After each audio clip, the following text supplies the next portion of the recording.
For this video I figured I'd do something a little different and show you guys my PlayStation 1 RPG collection.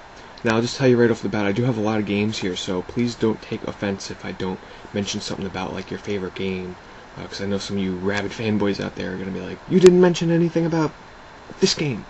You must not like it. I just have a lot of games here and I can't talk about everyone. So I'll just quickly show it, move on to the next one. Please don't take offense. Final Fantasy VII. You can't really have a PlayStation 1 RPG collection without this game. I've beaten it multiple times, despite the whole thing that it's got going for it now, where it's the worst Final Fantasy game ever. Come on, people, it's a great game, please. I like it. Final Fantasy VIII. Out of the Final Fantasy 7, 8, 9, this is my least favorite of the three. It's still a great game. I just did not like the way that you had to draw your magic and all this kind of stuff. But it's still a great game. Now this one kind of saddens me. It is one of the few gaming casualties that I've ever had. Persona Revelations went up extremely in value. It's over like $100 now. I stepped on the disc and cracked it. Still disappointed about that one. The Legend of Mana. Suikoden 2. Sorry about that. Couldn't talk there. I talked about this one in a video before, and my hardships of going through getting this off eBay for under 20 bucks. Brave Fencer Musashi. Final Fantasy Chronicles. It's kind of funny how they call it Final Fantasy Chronicles and they got Chrono Trigger in there, but that's still awesome. Final Fantasy Anthology. Hoshigami. Played a little bit of this one, I really couldn't get into it. Rhapsody, A Musical Adventure. This was actually originally a really rare game, and then it ended up that some website had supposedly found a box of brand new copies of this game. I bought like 4 of them, sold 3 of them on eBay for about 70 bucks a pop. I paid like 40 for each, made a little bit of profit, ended up that it was a reprint. It's actually not a bad game, very lighthearted. It's now on the DS. Check it out if you like simple RPGs, playing as a princess. This one kills my eyes. I hate greatest hits games, but I actually, make a long story short, I had the original. I acquired the greatest hits from a friend. Legendary Dragoon. Fans are craving for a sequel. Don't think it's ever going to happen. Great game. Great battle system. Very simple. I just love the whole premise. It's probably it's like a Final Fantasy game if you think about it. It's really good. Vagrant Story. Couldn't really get into this one as much as I hoped. I just couldn't get into the very bleak and dreary setting. I know this game gets a lot of praise, but honestly, I just couldn't get into it. Breath of Fire 4. Love the style. Great artwork. Star Ocean, Second Story. This case is all really beat up. I'm trying to get a new copy. It's missing the back. It's cracked. Awesome game though. Love it. Check out the one that's on PSP. Awesome. Wild Arms. This was actually my second PlayStation 1 game. My first PlayStation 1 RPG. Great little game. I have a couple of the other ones. Wild Arms 3. I played some Wild Arms 4. That one's pretty good. Threads of Fate. Very simple. Very easy. Action RPG. Beyond the Beyond. This is known for being pretty bad. And it pretty much is. Harvest Moon, Back to Nature. Harvest Moon games are great. I love them. This one does not rank on the very tippity top of my scale. That would probably go to Back to Nature on PS2 or Harvest Moon 64. Front Mission 3. Saga Frontier. Great graphics in here. I'm a very big fan of still static background. It's great. Legend of Legaia.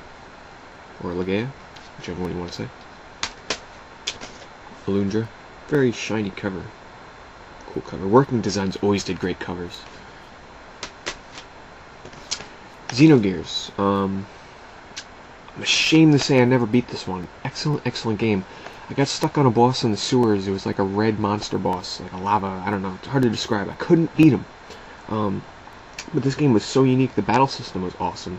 Any RPG that uses some kind of like button combination in battles is a winner in my book. Keeps you from getting monotonous and bored. Come on, it's giant robots in an RPG. There you go. Xenosaga on PlayStation 2. Doesn't really do this one justice. Ogre Battle Limited Edition, Ogre Battle Saga, Episode 5, The March of the Black Queen. How's that for a long title for you?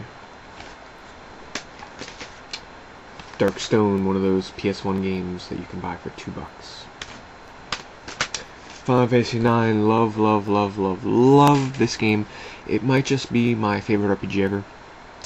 It also might be my favorite Final Fantasy game ever. I can't decide. It's close between this one and 7. I just love the characters in this game. I love the medieval setting. Love the music. Excellent. But it's too hard to decide between this and 7. Time's gone on. I'm kind of edging towards 9. Vandal Hearts. Chrono Cross. Now, the thing about Chrono Cross, it's a great game. I love the setting. I love the music as usual. I'm a big fan of music in games. The large cast of characters, I'm not a fan of that, actually. Mainly because I like to grow attached to a certain amount. I like to learn the history. I don't care how much history is behind each character in this game. It's just too overwhelming to have such a large cast of characters and trying to figure out which one you want to use in battle, equipping this one and that one. Too many characters. But it's a very popular game. It's not my favorite. Opening scene in this game, awesome. One of the best opening scenes of music in a game ever. RPG Maker, I actually played this one a lot. Trying to make my own RPG, it's so... I can't believe I wasted so much time with it. I never gave it to anybody to play. It was fun, very clunky compared to, the stuff that you can do on the computer. But, back then this was something really cool. There was nothing else out there like it that I had ever played. Definitely not recommended, though, now. It's probably too crazy for most people out there, too boring to make a RPG in this kind of format on a PlayStation game. Castlevania Symphony of the Night. Yes, I have a greatest hits of this version only because I saw it in Blockbuster one day and I was like, damn, I gotta have this game. I can't wait anymore, I just had to have it that one moment that I saw it. I couldn't wait any longer to get the regular Black Label one, so worth it though. I mean, I have other versions of this now on Xbox Live, on PSP, but it's such a great game. Excellent soundtrack. Final Fantasy Tactics. Short little story behind this one. I found it at a flea market in a box with a whole bunch of sealed PlayStation 1 games. At the time, I wasn't huge into collecting. I didn't know that a sealed copy of this game went for like $150. So I bought one. It has a crack in the case. I think a couple of them just had little cracks. That's why they were selling them so cheap. 20 bucks sealed. They had like 10 of these things there. I want to kill myself now just thinking back to it. How much profit or how much of an awesome collection piece that could have made now. With the value that sealed original Black Label Final Fantasy of all games go for on eBay. Saga Frontier 2. This is sealed still. The reason being that I had already played the game. I rented it. Actually, no, I bought a used copy from Blockbuster. I played it.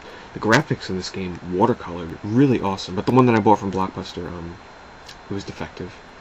I bought a sealed one, or I bought the sealed one from a trading website. Haven't opened it because sealed games of an RPG, just gotta keep it sealed, people. Keep it sealed. Pay off your mortgage one day or something. Final Fantasy Origins, one of the last brand new PlayStation 1 games that I bought in the stores. Remake of Final Fantasy 1 and 2, what can you say? I will admit, alright, it's hard to go back and play these old RPGs with what's out there now. It's so basic, but it's worth playing it just to see how the Final Fantasy series evolved. But I just find it so hard to go back and play such a basic RPG these days. And to close it off, another dud, loaded with stickers. Got it for $1.50 at GameStop. Eternal Eyes. Played it for like 5 minutes, and it's worth about $1.50. Just a really quick edit here. I forgot to mention Lunar: The Silver Star Story complete. This game is awesome. I love the writing. I love the voice acting. It's very funny. The best thing about this game, hardcover instruction manual. What kind of RPG do you know that gives you this and a cloth map? Freaking awesome. Thanks for watching, guys.